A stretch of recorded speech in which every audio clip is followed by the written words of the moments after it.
What's up, you guys? Joe Dobby here, back at it again with another deck profile, and I know some of y'all have been requesting Digimon for BT9. I know I said I was gonna make it, but I'm sorry. I think I've kind of moved on from that now. So Digimon's gonna take a seat. I'm really too hyped about BT10 to really think about BT9 now. I'm kind of just riding the wave until it ends up being BT10. But that said, this is my first draft deck profile. We got DarkKnightmon X, and I'm just so excited to go over it with y'all because I really want to play this deck. So we're gonna go ahead and get started here. Going with the eggs first, we're gonna run Pagumon here. On deletion, you just reveal the top card of your deck and you add it to your hand. So good for finding your pieces, and because you're really playing cards from your hand, usually, not all the time, but usually, I think Pagumon is a good choice so your rookies can just start swinging into your opponent's security early. Next, we're running here 4 copies of the new Monetamon. I love this card for a specific reason. You can pick up 2 cards from the revealed 4 on play, and it can be either Nightmon, Deadly Axemon in their names, or Twilight in their traits, which is actually a few of these choices. You can even pick up Monetamon itself if you happen to reveal it, and do it again in case you whiff, which is really good. Next, we're running 3 copies of Chumon. Chumon, I'm debating whether to keep Chumon or not, but I know that, for example, Blue Flare actually plays some memory boosts, so I think having Chumon there early could slow down their progression, etc. Especially since you're also playing things from your hand that might pose an issue or some difficulty in being able to progress without passing too much memory. So Chumon right there for you. 4 copies of Monetamon from BT5. So on play, you look at the top card of your deck, which is pretty good, and on deletion, reveal the top 3 cards of your deck, and then you can play a Monetamon from among them without paying its memory cost. So I like that because if you open with this Monetamon, you can swing its security, and then it'll likely die, and then you can trigger Pagumon to take the top card of your deck, and then you can reveal the top 3, and if you see this Monetamon, you can play it from the top card of your deck, and then you trigger its on-play effect, and then you'll end up picking 2 cards potentially from your hand here, from the revealed cards, which is really good. Last of the rookies, I'm only playing 1 copy of this guy because it's not as good as the newest Monetamon, but it adds a little bit more to the Monetamon over here, which helps you potentially see more of your pieces, basically. So on play, reveal the top 3, add 1 card with Nightmon or Deadly Axemon in its name, and that is a lot of cards. So pretty consistent rookie lineup here. Next, we're going into the level 4s. 4 copies of Skull Knightmon Deadly Axe Mode. I'm still debating. I think testing will help me finalize these ratios, but Mighty Axe Mode is pretty cool because it's treated as both Skull Knightmon and Deadly Axemon, which is huge for the DarkKnightmon concept. It's much easier to pop off because it's both of those names. It's also Twilight, which is really good for the Monetamon that is searching. And on play, reveal the top 3 cards of your deck. Add 1 card with Nightmon in its name, Deadly Axemon or Nene Amano from them to your hand, then trash the remaining cards. If you Digicross with 2 materials, delete one of your opponent's Digimon with a play cost of 4 or less. And the Digicross is cool because it's just a Skull Knightmon and a Deadly Axemon, and then you can reduce the play cost of this card by 1 for each card placed. And we've got a lot of those names here, which is why Mighty Axemon can be kind of legit, because you don't necessarily have to play the BT7 Skull Knight and the BT7 Deadly Axe. You could potentially just play Mighty Axe for 2 and then put the sources under Skull Knight and Deadly Axe accordingly. That way, when you Digivolve into DarkKnightmon, it's only for 3 or 4 memory, and then you'll have all of the really good inheritables underneath already, which is pretty powerful. So if your opponent can't deal with that Mighty Axe Mode hard play with the Skull Knightmon and this Deadly Axemon in its sources, next turn you're Digivolving for the least amount of memory with these 2 Dark Knights, and it'll have not only security attack +1 but plus 2k DP as well, which is a pretty safe 2-check swing. But we'll go ahead into this. This Skull Knightmon, you might not necessarily always want to put it underneath that Mighty Axe, because you get to actually trash Digivolution cards. You know, like for example, one Deadly Axemon, and then place that Deadly Axe underneath this Skull Knightmon to warp Digivolve into either of the DarkKnightmons, which is really, really good. And then it'll basically be swinging for 2 checks at that point, because it's Digivolved and oh no, you won't be. Yeah, you will be. I believe you will be, because while this Digimon has Knightmon or Bagramon in its name, it gets security attack +1. By the time the checks go through, it has already Digivolved into Knightmon. It's not a when attacking effect, so the 2 security checks should go through. When attacking effects usually target the Digimon that has declared the attack. Your turn effects go live as soon as the conditions are met prior to the actual instance at which, you know, this is triggered. So pretty good stuff there. I do like this a lot, because you get to warp Evo and get 2 checks in, and then it's not even that bad if the Digimon dies, because this deck is all about coming back and being the immortal ruler, which I love. 2 copies of this Deadly Axe. Reason being is you don't really need to search that much. I'm really focusing the search on Monotamon. However, Deadly Axe can actually bring back up to 2 cards with Knightmon in their names, so I am pretty sure this is somewhat useful and relevant, because I want to be able to get my DarkKnightmon X or DarkKnightmon that I need, or even just Skull Knightmons. Basically, all my level 4s are live as well with this, which is really good. So adds to the search and makes it super consistent. Next, we've got Skull Knightmon Cavalier mode. I'm only running 2 copies of this. This is more of like a strategic use. It's not necessarily, it doesn't really do anything besides when Digivolving it gains jamming and blocker. But it's pretty good in that regard, because I can just go over one of my Digimon and be a blocker if I really need a blocker. Or I can go on the aggressive here and then just Digivolve into Skull Knight Cavalier over this Skull Knightmon if I don't see the Dark Knight, and swing for 2 checks, 5k jamming. And then if it all goes into my trash, it's still pretty good, so I'm never upset with that. Next, we've got DarkKnightmon from the latest set BT10. On play, D-Digivolve 1, which I love. And then if you Digicross with 2 materials, delete one of your opponent's Digimon with a play cost of 5 or less. So the D-Digivolving a level 5 Digimon will probably get you to a level 4 that has a play cost of 5 or less, allowing you to delete it. So strategically, you want to play this when you are Digicrossing. And all turns when this Digimon would be deleted, by returning 1 level 4 or lower black Digimon card from this card's Digivolution sources into your hand, you may play a Skull Knightmon or Deadly Axemon from this Digimon's Digivolution cards without playing its memory cost. So I love that effect, because DarkKnightmon can swing. If it were to be deleted, you return either a Skull Knight or a Deadly Axe to your hand, and then you can play the other one on deletion, which is pretty fire, because it sets you up for a new DarkKnightmon almost immediately, which is pretty awesome. And you can Digicross it with a Skull Knight or Deadly Axe, so if you do that, you're gaining all of these benefits, and you're having the sources to trigger its all turns would be deleted effect. And you're actually only going to be able to play it for 4 cost, because it reduces the play cost by 2 per Skull Knightmon and Deadly Axemon placed, which is really good. Next, we're doing the BT7 Dark Knight. This is still a really good card.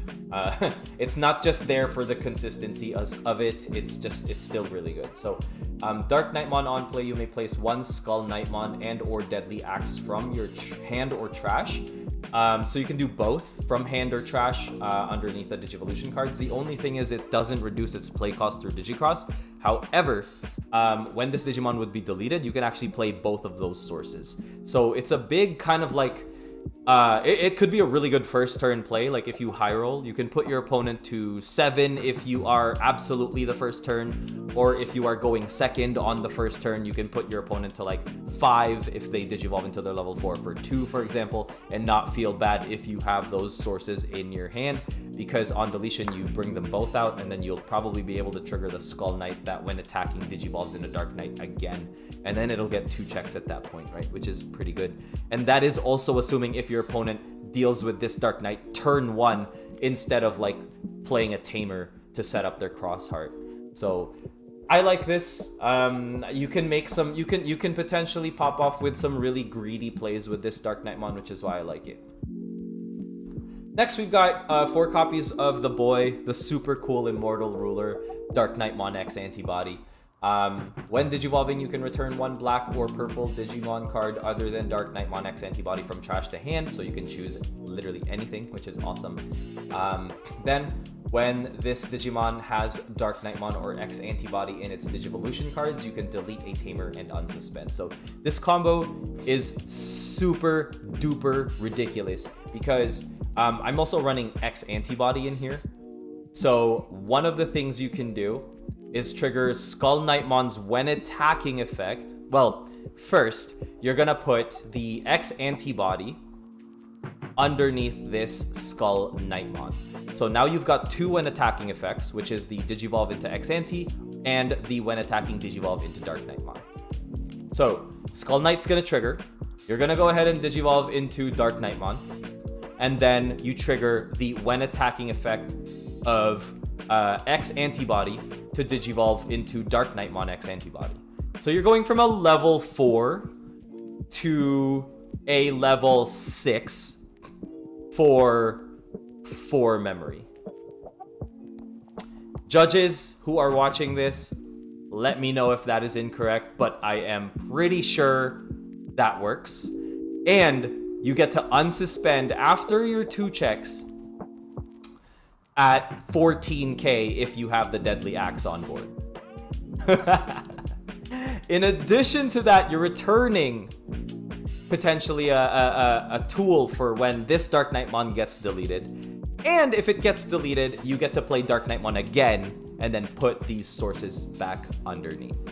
If you play this DarkKnightmon, for example, if you play this one, or this one even, depending on, whatever you have. So I think that's ridiculous.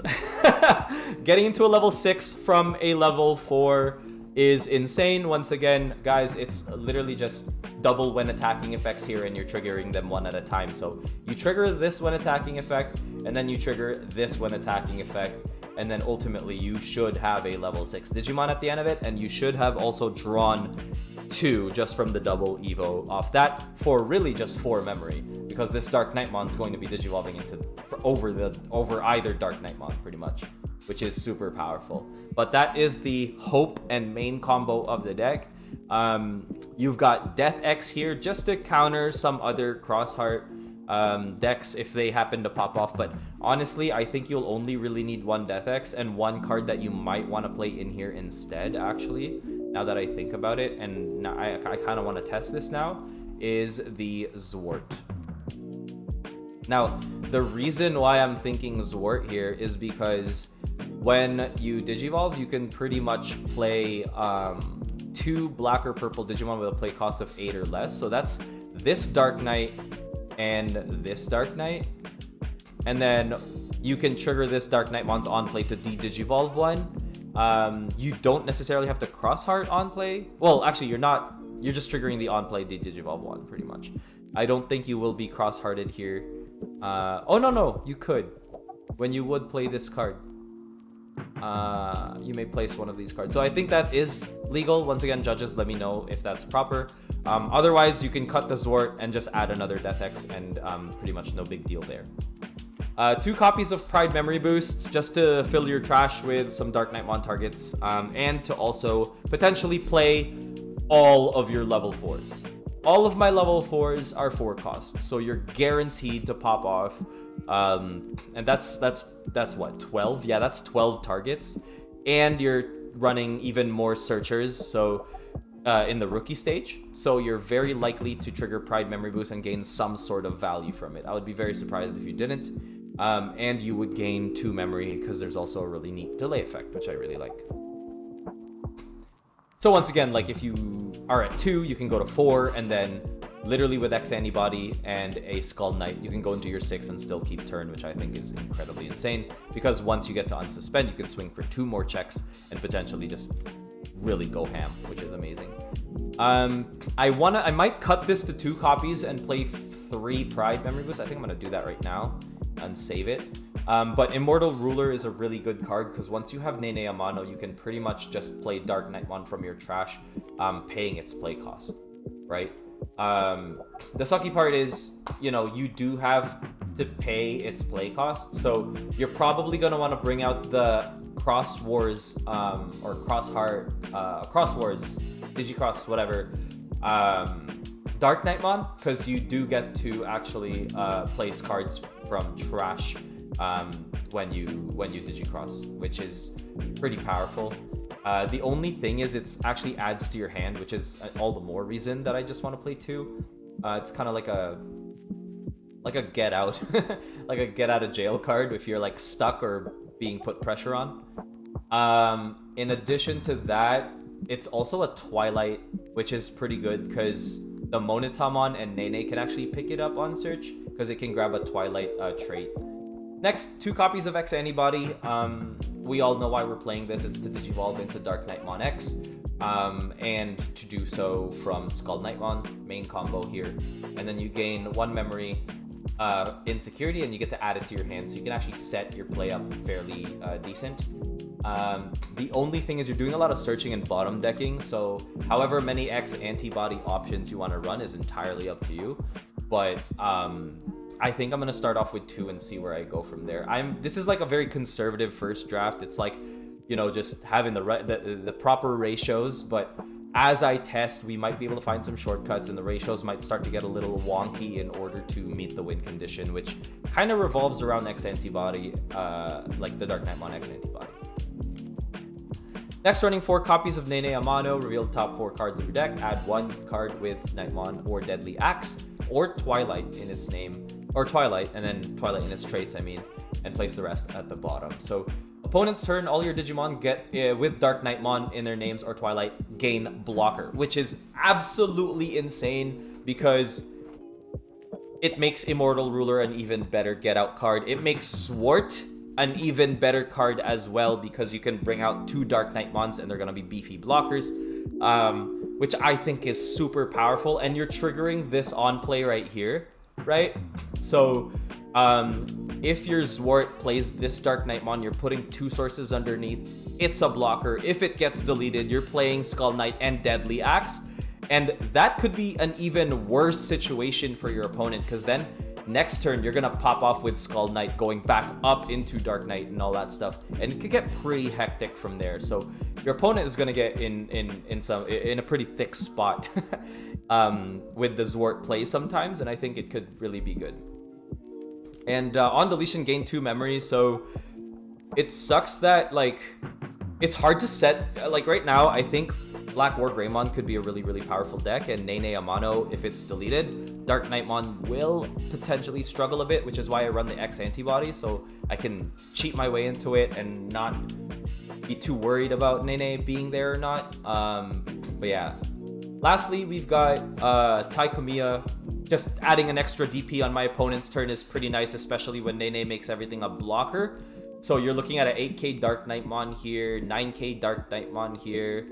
Heck, even these guys are gonna be 6k. Oh, actually, did I get that wrong? Oh yeah, with Twilight in their traits, right? So even these Twilight, like I think Skull Knightmon is the only Twilight, yeah, of the level 4s here, the Mighty Axe. So you can even bring that guy out if you don't really have much targets. Or you can bring out this Monotamon. It'll be a 3k cute little blocker. But yeah, really good card. It's also a memory setter, so makes everything pretty safe for you. But that said, guys, that is the deck profile pretty much. Let me know what you think in the comments if you think the deck profile was good or not. I made it a little bit more in-depth because I really like this deck, and I think this deck has a lot of potential. So let me know what you think, and as I test when BT10 comes out, I might make updated deck profiles depending on the deck that I am currently enjoying or seeing much success with, and go over some of the adjustments. But thank you guys so much for watching. Take care. Peace.